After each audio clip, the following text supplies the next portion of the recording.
நான் என்னுடைய வாழ்க்கை முடிவதற்குள்ளாக இந்த உண்மை தெரிந்தால் நான் சந்தோஷமாக இருப்பேன்.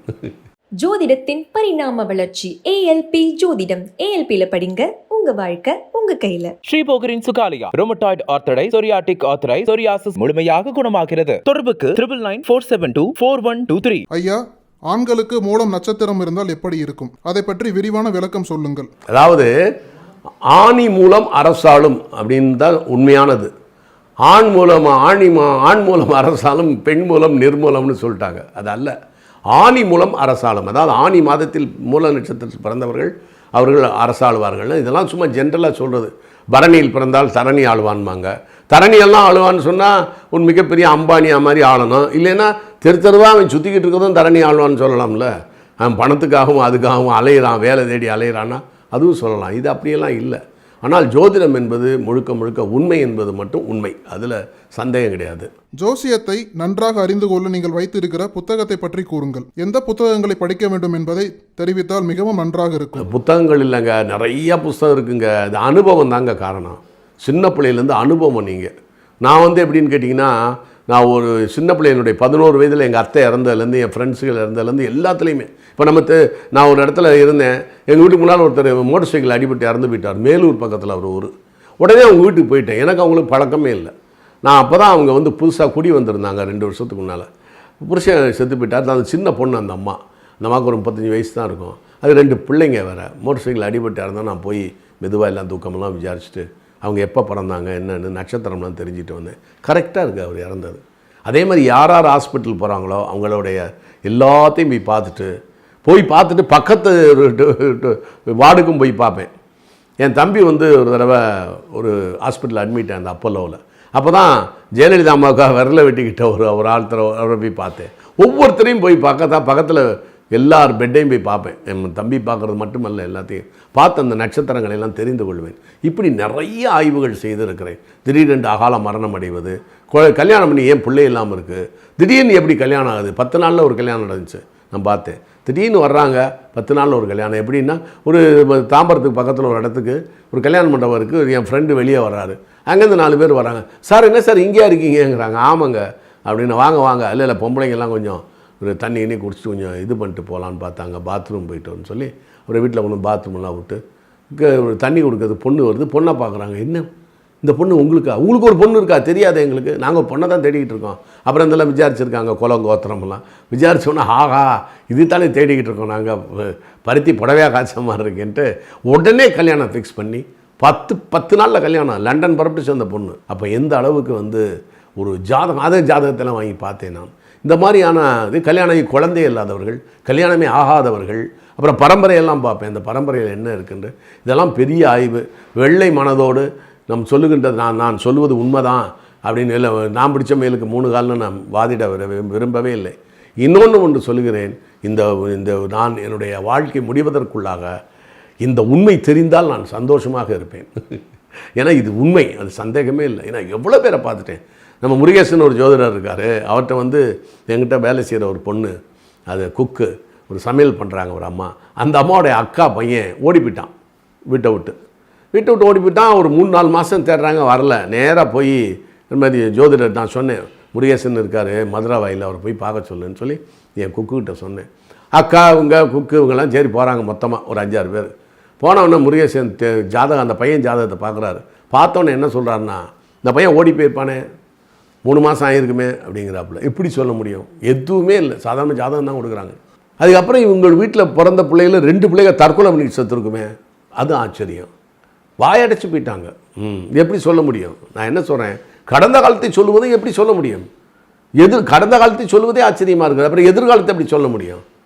அதனால் இதெல்லாம் 1-2 அல்ல, நான் ஒரு நாளைக்கு ஃபுல்லாகவே சொல்கிறேன். என்னுடைய ஜோதிட அனுபவங்களில் ஒரு தனி ட்ராக்கே போட்டு நான் சொல்லிடுறேன். என்னுடைய அனுபவத்தை நான் புத்தகத்திலையும் எழுதியிருக்கேன். வணக்கம், எனது முன்ஜென்மத்தை அறிந்து கொள்ளலாமா? இது சாத்தியமா? அப்படி என்றால் யாரை நாடுவது? வழி சொல்லவும். பிரெயின் வைஸ்னு ஒருத்தர் இருக்கார் அமெரிக்காவில், மியாமி பீச்சு பக்கத்துலேன்னு நினைக்கிறேன். அவருக்கு இப்போ ஒரு 70-72 வயசு இருக்கும்னு நினைக்கிறேன். அவர் முன் ஜென்மத்தை பற்றி ஹிப்னடைஸ் பண்ணுவார். இந்த மெஸ்மரிசம், இந்த ஹிப்னடைஸ் பண்ணி ஒருவருடைய கடந்த கால வாழ்க்கையை தெரிந்து கொண்டு அவர் பிறவிகளை சொல்லுவார். அது கரெக்டாக இதுக்கு முந்தின பிறவியான்னு தெரியாது.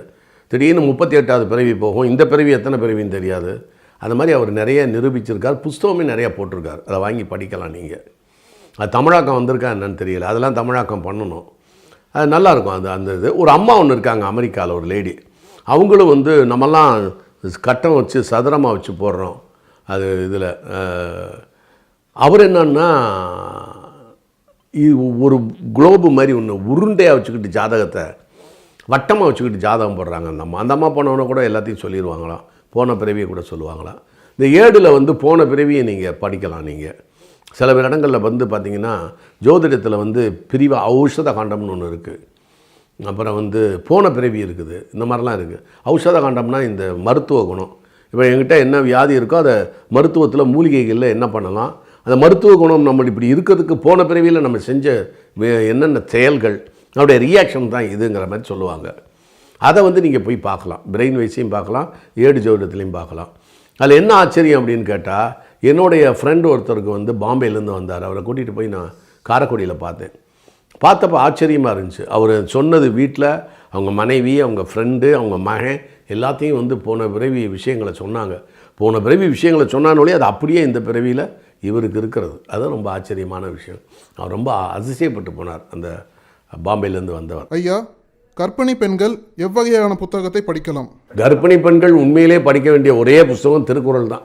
திருக்குறள் எடுத்து வச்சுக்கிட்டு அப்படியே பொழிப்புரையை படித்து சும்மா படிக்கக்கூடாது. சாதாரணமாக ஏதோ பேப்பர் வாசிக்கிற மாதிரி அதை எடுத்து படித்து ஆழ் மனதில் திங்க் பண்ணி கொடுத்து ஒரு 133 அதிகாரங்கள், அந்த 133 அதிகாரங்களே ஒரு நாளைக்கு ஒரு 10 குறள்.